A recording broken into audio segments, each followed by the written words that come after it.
You'll also have rolling screens as well. Exactly. Yeah. So some of the listeners might have seen these. These are motorized as well, and actually the reason we offer them is because they're very similar. But instead of it being a foam filled aluminum shield that rolls down, it's just a fabric screen that blocks the sun. So usually about a 95% sun block. So if you want to have if you have a big picture window that gets direct sunlight for just a few hours, and you want to reduce that heat for a couple hours of the day, you press a button on your remote, and that fabric screen comes down.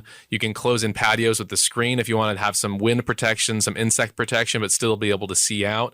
And so we work with a partner who manufactures those in Phoenix too, which is also unusual for these rolling screens. They're made here in Phoenix. We install them, we service them. And so really anytime you're looking at wanting to put an exterior block to screen to the sun or insects or really anything, Rolla Shield offers rolling shutters, rolling screens, because they're really operating in a very similar way.